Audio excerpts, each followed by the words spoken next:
Love that. That's a start. Love it, love it, love it.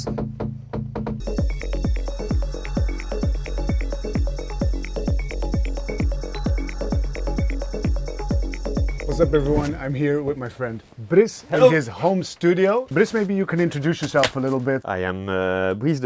I'm an electronic music producer. I make music under the moniker Pattrn, P-A-T-T-R-N. From ambient to deep techno, always like strong passion for textures and sound design. Obviously your modular synthesizer has some kind of role in that. Maybe you can tell us a little bit about that.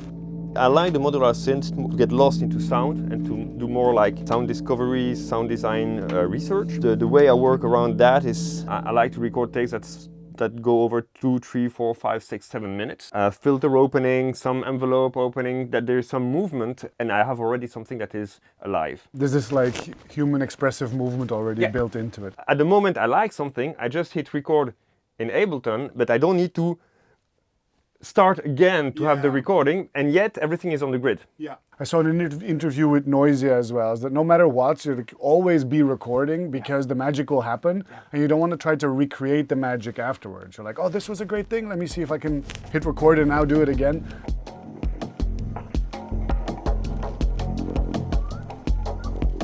I think the flexibility in the studio is something really important to keep the flow going. I struggled a lot to come up with a system that allowed me that, to be honest. I like to have things also clean, proper and organized, and so how to get things proper and organized while being flexible is sometimes tricky. Just to give people a flavor of your cable management, this is Brice's cable rack. Look at this beautiful, look at this beautiful thing. Yeah, it's all ordered by size. My God. And by type. Beautiful. In Brice's studio, everything is on wheels, by the way. Yo. For a long time I had one case really dedicated to percussion sounds and one case more to melody. It's also a question of ergonomics. For example, for that ambient set, I placed my 2 main sequencers here in the center, so I could send the CV and gate information from the sequencers to all sides, because if I had a sequencer here, it would be a long cable length for nothing, and obviously here there are not so many cables, but in live situation you end up with like 150 cables everywhere, so you want to avoid having cables crossing modules for nothing, because then you lose access to the knobs. I think a nice part of Eurorack is also that you buy a module for a specific action, you start using it like that. But in fact, it can do other things. Like I said, the filter can become an oscillator. Or you use my reverb, I don't know, as a filter. Yeah. But what should I send to it? Do I send something at all? Or is it only feedback? This is what I mean by, you need to have some knowledge, but at some point, you can also be like in prison of your own knowledge, and you want to try to break that. Interesting. Yeah, good perspective.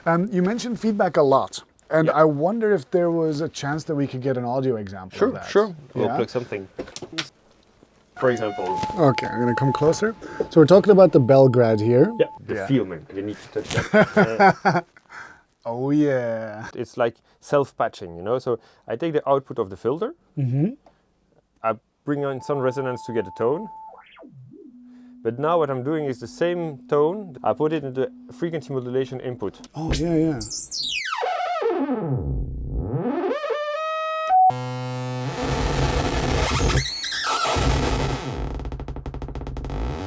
Just a filter, no input. What Breaking the fuck? The filter. That's the joy of feedback with just nothing. I mean, I used the filter itself to create that noise. Can do the same with this reverb, for example, you know?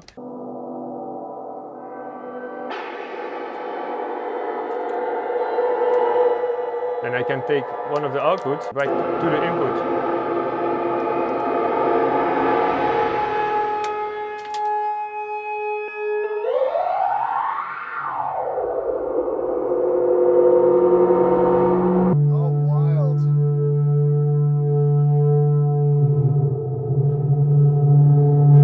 I group together things that work usually together, or that I like putting together. So for example, here I have all my effects sections.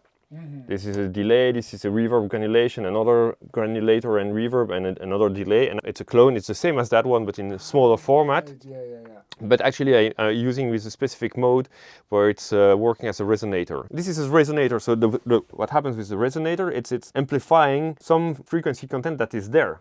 You know, like an EQ, you would push some peaks and say one peak at 100, one peak at 200, one peak at 400, and you have a chord. And so if my chords are changing, I get really interesting harmonic content from that first melody. So I don't hear really the melody, but I hear the imprint of the melody through those evolving chords. And actually I came up with that by accident. And by accident, instead of sending turning the send of the rhythm, I turned the send of a melody. And then I heard what the fuck? And then I went, okay, shit, I need to dive more into that. Yeah.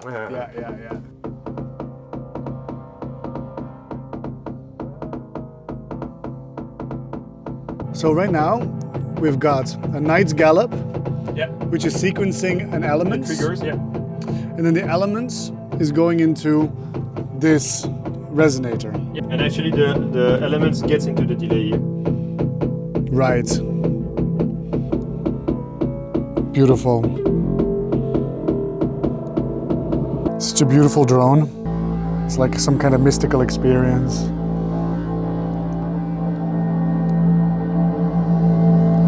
Wow. Are we recording that already? No. Let's hit record. Let's hit record. We're gonna start recording now. Yeah.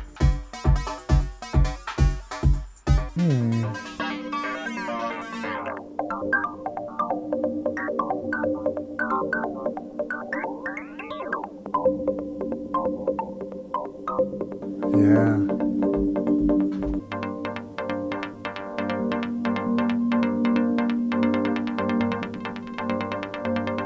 In the range. Oh. Right.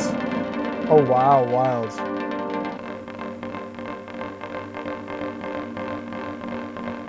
Yeah, this is real nice.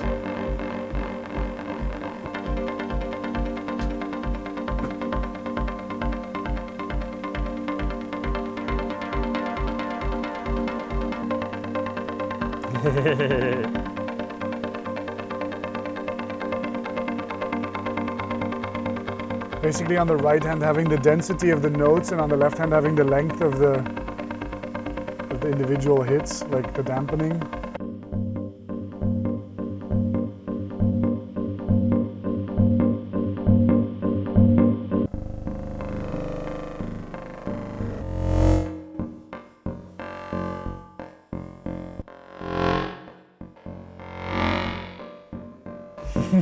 These are wild.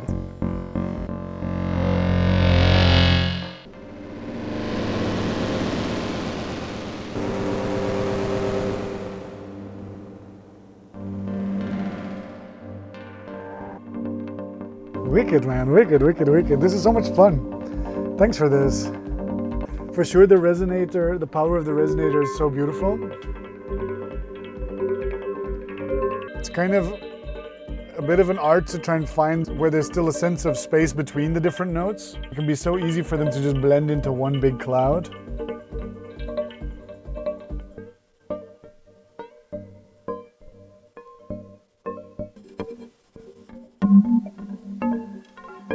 Fuck yeah.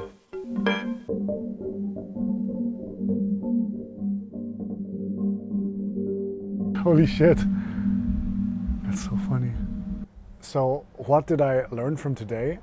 Well, several things. First of all, resonators are fucking amazing. Specifically Atom, which is the clone of Elements. A very simple sequencer like the Shakmat's Knight's Gallop can feed a very simple pattern then into a delay, and the amount of rhythmical expressiveness in just that is already something that you can explore for hours and hours. There's a certain magic to having one knob in each hand and just using that and sitting there for ages and feeling the sound evolve. It is inspiring now that, like, I was trying to do this instead of getting gas Like, you know, and now I'm like, oh, I definitely want to do that. I definitely want to do this and this and this. How can people see your work or support you or do something to benefit you? I think the easiest way is to go on Instagram. Yeah. Pattrn, Pattrn_music. When people want to support you and your work, is it buying your tracks on Bandcamp, for example? Sure, that's the best way. That's the best way? Come and see me playing. Yeah, that's nice to share with people, but for me, Bandcamp is really like the place to go to support artists. Yeah. Dude, that was amazing. Thank you very much. My pleasure, man. Fuck yeah.